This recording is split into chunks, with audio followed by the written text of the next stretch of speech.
People love to express themselves with art, whether it be from drawing, painting, or even filmmaking. However, these art forms can often lead to some rather disturbing results. Sometimes, it's pretty mild. Other times, it can get so bad to the point where it can even give the most depraved artists online, mostly on Twitter, a run for their money. From a painting made from an artist's own blood to an artwork done by a notorious serial killer, this is the disturbing painting's Iceberg. Shout out to Reddit user Aloe Grimoire for creating this chart. The link for it will be in the description. And without further ado, let's start with layer 1.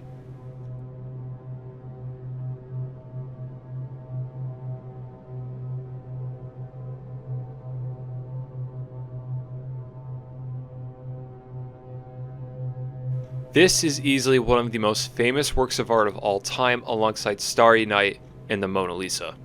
The Scream is seen as symbolism for anxiety and uncertainty. In his diary entry from 1892, Edvard Munch wrote that he got the inspiration from a walk he had with two friends. He said, in quote, "One evening, I was walking down the path. The city was on one side and the fjord below. I felt tired and ill. I stopped and looked over the fjord. The sun was setting, and the clouds turning blood red. I sensed a scream passing through nature. It seemed to me that I heard the scream. I painted this picture, painted the clouds as actual blood. The color shrieked. This became the scream." Munch has also gone on record saying that his work can only have been painted by a madman. Fun fact, the Scream was also a known target for art thieves, with it being stolen from the National Art Gallery in 1994 by a group of robbers led by Paul Enger, the latter of whom is a notorious art thief that had previously stolen another one of Munch's works, The Vampire. Enger was sentenced to a little over 6 years in prison. The Scream would later be found and returned back, but was stolen yet again in 2004 by Bjorn Hoen, Peter Thoraldsen, and Peter Rosenvench. I am most likely butchering these names. I do apologize. They would be sentenced to 7 years for planning the heist, 8 years for being the getaway driver, and 4 years for supplying the heist respectively.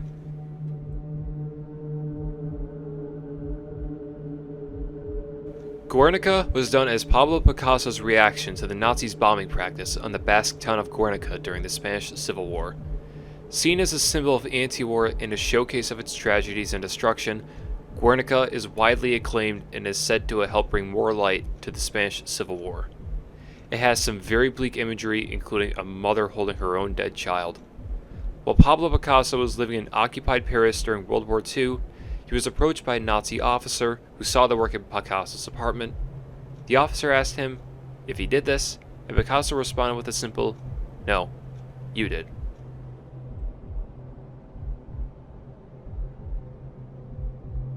Usually, when disturbing paintings are brought up, this is one of the first ones I hear about, and it's really obvious why. This is based on the Greek myth of the Titan Saturn eating his children due to him being very afraid of them overthrowing him, as told to him in a prophecy by Gaia. It's believed that Goya based Saturn's rather withered and disheveled appearance as a reflection of him getting older and getting closer to death's door. This rather infamous painting shared its symbolism of the artist's age alongside the black paintings that were plastered all over Goya's house. Speaking of those,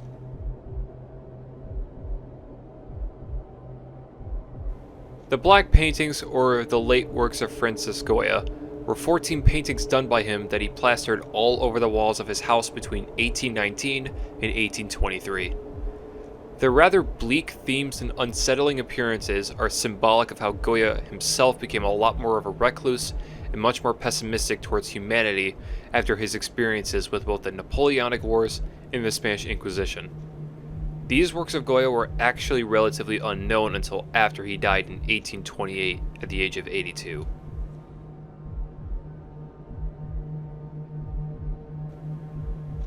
Created by French painter Theodore Géricault, this depicts the French boat, the Medusa, running aground off the coast of the Mauritania on July 5, 1816. The incident was caused by Captain Hugues de Roy de Chamères, whose inexperience led to almost 150 crew members being evacuated by an escape raft, and the deaths of all but 15 of the crew that only managed to survive by committing cannibalism. The moment Jericho depicted here was one of the remaining members trying to get the attention of a passing by ship by waving a cloth. The figures here are painted with realism, such as an old man seen trying to protect his son's body from being eaten by other castaways. Jericho's work is now seen as one of the most famous examples of French Romanticism. Hieronymus Bosch was a Dutch painter with very little known about him, such as his date of birth and what his thought process was when working on painting. However, said paintings are very well known for their very weird imagery, religious symbolism, and surrealism, with his most famous painting being the Garden of Earthly Delights. Bosch will also be talked about in another entry later on this iceberg with his depiction of the Temptation of St. Anthony.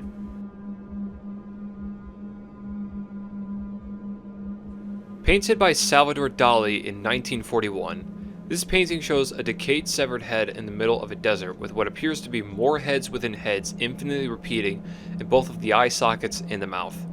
The head is also accompanied with snakes on each of its sides, and even Dali's own handprint in the bottom right corner of the painting. Dali wrote in his diary about the face of war, in quote, "The two most energetic motors that make the artistic and superfine brain of Salvador Dali function are, first libido, or the sexual instinct, and second the anguish of death. Not a single minute of my life passes with the sublime Catholic, apostolic, and Roman specter of death accompanying me, even in the least important of my most subtle and capricious fantasies." I find this one in particular to be very creepy with its use of browns and very decrepit color scheme, and the head itself staring directly at the viewer with its soulless eyes yet anguished facial expression. Many artists have also done their own take on this story, but these two by Artemisia Gentileschi and Caravaggio are the most famous. Both of these gruesome paintings are based on the biblical story of Judith, who went to the camp of the enemy Assyrian general Holofernes and managed to get him very drunk and passed out on his bed due to him being very taken aback by her beauty. Judith saw an opportunity when he was asleep and beheaded him, to which she later said when recounting this event, "The Lord struck him down by the hand of a woman." Both paintings don't shy away from the brutality of this story, and Artemisia's version, who was inspired by Caravaggio, in particular was denied exhibition in the Gallery of Florence due to how visceral the beheading was painted by her.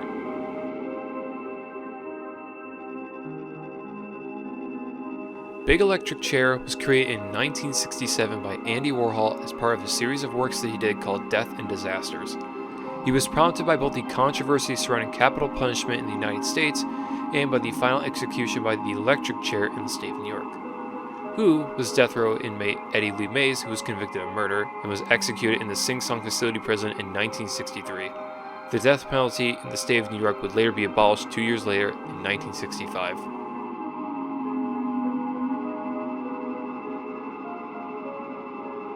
Ooh, this one is a favorite of mine. Created by Henry Fuseli in 1781, who was also rumored to have suffered some kind of sleeping disorder. This rather eerie work is commonly associated with sleep paralysis and night terrors. In fact, Sigmund Freud was said to have it hung in his apartment in Vienna due to the work giving way to more psychoanalytic theories about dreams in the unconscious mind. The creature sitting on top of the woman is described as an imp or an incubus. Now, for those that are already aware of what a succubus is, then you probably already have a good idea of what an incubus is. If not, an incubus is a male demon in folklore that lies atop of a woman sleeping, or seeks to have sex with them. As for the ominous horse behind the curtains, it actually wasn't a part of the original sketches and was added much later in the painting, according to Fuseli's friend John Knowles. The nightmare is now seen as an iconic image in Gothic horror that would later inspire the works of both famous poet Edgar Allan Poe and Mary Shelley, the author of Frankenstein.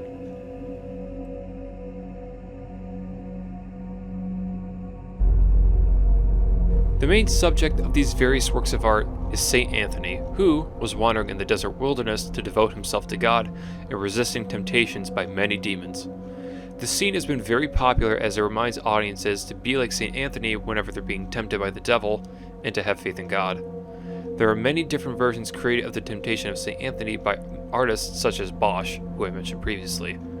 However, I'll go over a couple more standouts. The version done by Jules van Kruisbeek is very off-putting with its imagery of demons circling around the giant head and a woman attempting to seduce St. Anthony, who is on the coastline. Salvador Dali's version has St. Anthony hoarding up lustful temptations represented by both naked women and the phallic building by the abnormal elephant in the background.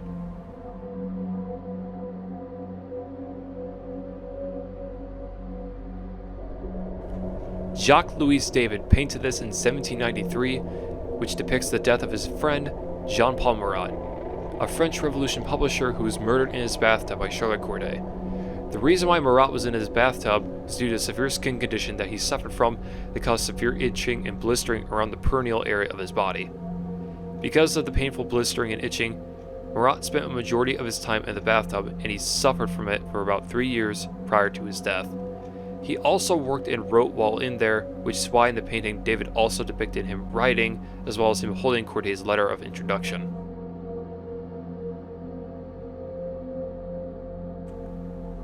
The scene depicted here is from the book of Matthew in the Bible, where King Herod ordered all infant children that were 2 years old or younger within Bethlehem's vicinity to be killed in order to try to stop the coming of Christ. Like with the temptation of St. Anthony, this has also been painted by many artists around the world. However, Peter Paul Rubens' version is a lot more disturbing compared to others because it depicts both mothers with their children trying to defend them, and even some of their mothers and children as corpses. Ugh.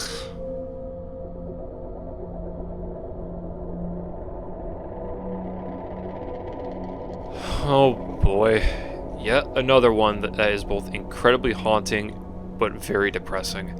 This work was created by Russian realist artist Ilya Repin in around 1883 and 1885.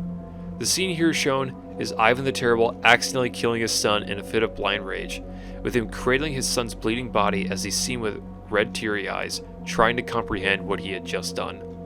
The look of utter anguish and guilt on Ivan's face after what he did is so incredibly haunting and well done, and is what makes this painting so disturbing yet very sad. Some Russians to this day are very divided about this painting due to how it is thought to be anti-Russian with how the former Russian Tsar is depicted.